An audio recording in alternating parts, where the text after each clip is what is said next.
Hello everyone, आज की video में हम डिस्कस करेंगे भूगोल के अंतर्गत पृथ्वी के बारे में और चंद्रमा के बारे में। चलिए शुरू करते हैं वीडियो को। पहला क्वेश्चन है कि चंद्रमा सूर्य के प्रकाश से प्रकाशित होता है, यानी चंद्रमा में अपना कोई भी प्रकाश नहीं होता और यह सूर्य के प्रकाश को परावर्तित करता है। परावर्तित का मतलब फैला देता है। इस प्रकाश को ही हम चांदनी कहते हैं, यानी मून लाइट कहते हैं। तो ये चांदनी हमारी पृथ्वी पर कितने समय में पहुंचती है, यानी चंद्रमा का जो रोशनी है, चांदनी है, ये कितने समय में पृथ्वी पर पहुंचती है? तो 1.5 सेकेंड। कॉपी और पेन लेके आप बैठ जाओ, 10 मिनट में वीडियो समाप्त। दूसरा क्वेश्चन है कि चंद्रमा पर गुरुत्वाकर्षण बल। गुरुत्वाकर्षण बल वही है जो जैसे पृथ्वी हर चीज को अपनी ओर खींचती है, ये उसका गुरुत्वाकर्षण बल है। तो पृथ्वी की तुलना में कितना भाग है? तो छठवां भाग है। ठीक है, छठवां भाग। ठीक है, यानी पृथ्वी पर आप जितना कूदते हैं और चंद्रमा पर आप कूदेंगे तो लगभग 6 गुना कूदेंगे आप। क्लियर हो गया? इंपॉर्टेंट क्वेश्चन है, आगे बढ़ें। तीसरा क्वेश्चन है कि चंद्रमा अपने अक्ष पर घूमते हुए कितने समय में पृथ्वी का एक चक्कर पूरा करता है? तो अपने अक्ष पर घूमता है, पृथ्वी का चक्कर लगाता है, क्योंकि ये उपग्रह है, उपग्रह ग्रह का, और सूर्य के चारों ओर घूमते हैं। तो 27 दिन, 7 घंटे और 43 मिनट। याद कैसे करेंगे? जैसे इसमें 7 आया है तो इसमें भी 7 है। 7 घंटे, 27 दिन और 43 मिनट। अगला क्वेश्चन है, जिस रात चंद्रमा थाली जैसा गोल दिखाई देता है उस रात को क्या कहते हैं? उस रात को हम कहते हैं पूर्णिमा, इंग्लिश में full moon. Full moon. Next, पांचवा क्वेश्चन, जिस रात चंद्रमा बिल्कुल नहीं दिखाई देता उस रात को क्या कहते हैं? तो उस रात को हम कहते हैं अमावस्या। ठीक है, दीपावली अमावस्या की रात को मनाई जाती है। अंधेरा होता है, बिल्कुल दिखाई नहीं देता बिल्कुल, तो इसको इंग्लिश में कहते हैं न्यू मून। इंग्लिश की टर्मिनोलॉजी भी याद रखो। अमावस्या से पूर्णिमा तक बढ़ते चंद्रमा के पखवाड़े को क्या कहते हैं? यानी अमावस्या से पूर्णिमा तक चंद्रमा बढ़ेगा तो इसको कहते हैं शुक्ल पक्ष। शुक्ल पक्ष। ठीक है, उसमें चंद्रमा की रोशनी होती है और बढ़ती चली जाती है पूर्णिमा तक। अगला है, पूर्णिमा से अमावस्या तक चंद्रमा घटता है। ये सब चंद्रमा की कलाएं हैं। पूर्णिमा से अमावस्या तक चंद्रमा कैसा होगा? छोटा होता जाएगा। तो वो पखवाड़े को क्या कहते हैं? पखवाड़ा जब आगे क्वेश्चन में आएगा तब क्लियर करूंगा, अभी आप सुन लो। तो उसको हम कहते हैं कृष्ण पक्ष। उसमें अंधेरी रात होगी। कृष्ण काला मतलब होता है, कृष्ण का मतलब। और वो पहले व्यक्ति कौन थे जिन्होंने अंतरिक्ष की यात्रा की थी? तो वो थे सोवियत संघ। देखो, उस समय सोवियत संघ कहलाता था। आज सोवियत संघ को हम क्या कहते हैं? रूस। क्या कहते हैं? रूस। तो रूस के व्यक्ति थे यूरी गागरिन। Yuri Gagarin. तो यूरी गागरिन ने क्या हुआ? इन्होंने अंतरिक्ष की यात्रा की।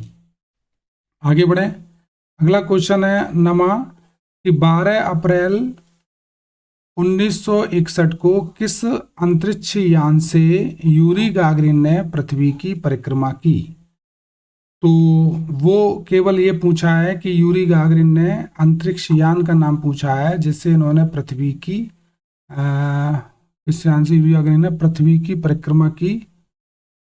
ये थोड़ा सा क्वेश्चन गलत है कि अंतरिक्ष यान से यूरी गागरिन ने अंतरिक्ष की परिक्रमा की। अंतरिक्ष की परिक्रमा की। वो उनका यान लिख लो आप, वोस्तोक। Vostok first, Vostok 1। और भारत के प्रथम अंतरिक्ष यात्री कौन थे? तो भारत के प्रथम अंतरिक्ष यात्री थे राकेश शर्मा। राकेश शर्मा। ये कौन थे? ये भारतीय वायुसेना। भारतीय वायुसेना, इंग्लिश में कहेंगे इंडियन एयरफोर्स। तो भारतीय वायुसेना के पूर्व पायलट पायलट। ठीक है, पूछा जा सकता है कि राकेश शर्मा कौन थे। अगला क्वेश्चन 11वां ये है कि 2 अप्रैल 1984 को अभी बताया था सोवियत संघ, अब इसका नाम क्या हो गया है, रूस। तो 2 अप्रैल 1984 को वर्तमान रूस से किस अंतरिक्ष यान से राकेश शर्मा ने अंतरिक्ष की यात्रा की। तो इन्होंने कहाँ से की, तो उसका नाम था सोयूज T11। ठीक है, ये अंतरिक्ष यान का नाम है। इस यान से राकेश शर्मा ने अंतरिक्ष की यात्रा की थी, तो सोयूज T11। अगला क्वेश्चन है 12वां कि 22 अप्रैल 1969 को संयुक्त राज्य अमेरिका यानी यूएसए के किस अंतरिक्ष यान से पहले व्यक्ति नील आर्मस्ट्रांग ने चंद्रमा पर पैर रखा। यानी चंद्रमा पर पहुंचने वाले पहले व्यक्ति कौन थे, नील आर्मस्ट्रांग। ठीक है, कहाँ के थे वो, अमेरिका के थे। और कब, 20 जुलाई 1969 को। तो उनका जो अंतरिक्ष यान है वो है अपोलो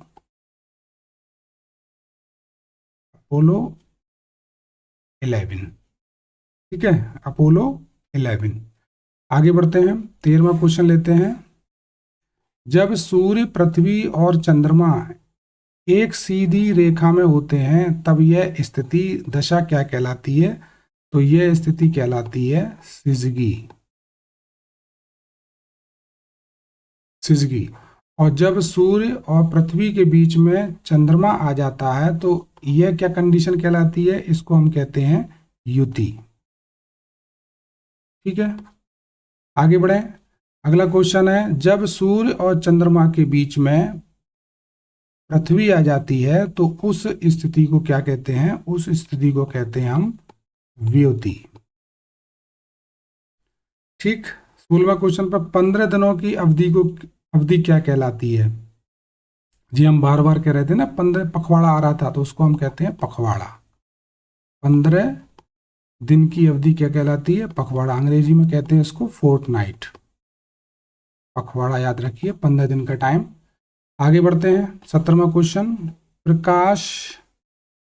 प्रकाश का किसी सतह से टकराकर इधर उधर बिखरना क्या कहलाता है। यानी अब सूर्य का प्रकाश उस पर आ रहा है चंद्रमा पर, और चंद्रमा से बिखर के रोशनी आ रही है, तो ये सब क्या कहलाएगा, जो पृथ्वी पर चंद्रमा की रोशनी आ रही है उसको हम कहते हैं परावर्तन। ठीक है, इंग्लिश में क्या कहेंगे उसको, रिफ्लेक्शन। यानी प्रकाश जो है फैल जाता है, यानी एक कमरे में अगर मोमबत्ती जल रही है तो उसका प्रकाश फैलेगा और वो बाहर से भी दिखाई देगी, ये भी परावर्तन है। सबसे कम दिनों में परिक्रमा करने वाला ग्रह कौन सा है। सबसे कम टाइम में जो परिक्रमा करता है सूर्य की, तो वो है बुध, क्योंकि ये करीब है। इसको इंग्लिश में क्या कहते हैं, मरकरी। अब दिन अगर पूछ ले जाए तो वो भी 88 दिन। 88 दिन कौन सी, जो पृथ्वी पर हम काउंट करते हैं दिन, उस तो 88 दिन यानी पृथ्वी के दिनों में बुध जो है सूर्य की परिक्रमा करता है, यानी सबसे कम दिन। आगे बढ़ते हैं, हम 19वां क्वेश्चन लेते हैं कि इनमें से सबसे अधिक परिभ्रमण काल किस ग्रह का है। यानी इसमें कौन सा ग्रह है जो अपने अक्ष पर घूमने में सबसे ज्यादा टाइम लेता है, तो वो है शुक्र, जिसको अंग्रेजी में कहते हैं वीनस। ठीक है, इसको अपनी जगह पर घूमने में 225 दिन पृथ्वी दिन लगते हैं। 225 दिन, यानी पृथ्वी अपनी जगह पर परिक्रमा करती है तो उसको लगभग 24 घंटे लगते हैं, और इसको परिक्रमा करने में अपनी धुरी पर घूमने में इसको 225 दिन लगते हैं, सबसे ज्यादा समय लगता है। 20वां क्वेश्चन देखते हैं कि पृथ्वी के घूमने के कारण एक पूर्णिमा से दूसरी पूर्णिमा तक अपनी कलाओं को पूरा करने में चंद्रमा को कितना समय लगता है। तो उसको लगता है, यानी एक पूर्णिमा से दूसरी पूर्णिमा तक अपनी कलाओं को पूरा करने में चंद्रमा को कितना समय लगता है, तो वो लगते हैं 29 दिन 12 घंटे और 44 मिनट। अगला क्वेश्चन 21वां।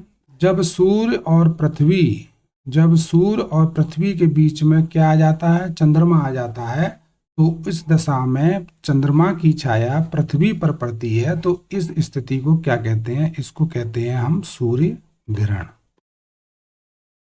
इंग्लिश में कहेंगे सोलर इक्लिप्स। ठीक, इसी का दूसरा क्वेश्चन है, जब सूर्य और चंद्रमा के बीच में कौन आ जाती है, पृथ्वी आ जाती है, तो इस दिशा में पृथ्वी की छाया चंद्रमा पर पड़ती है, तो इस स्थिति को क्या कहते हैं, यानी सूर्य और चंद्रमा के बीच में कौन आ गई, पृथ्वी आ गई, तो इसको हम कहते हैं चंद्र ग्रहण।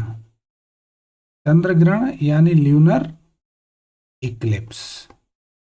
ठीक है, तो ये थे 22 क्वेश्चन भूगोल के, आपके लिए ये हेल्पफुल होंगे। मिलते हैं नेक्स्ट वीडियो में। Thank you very much.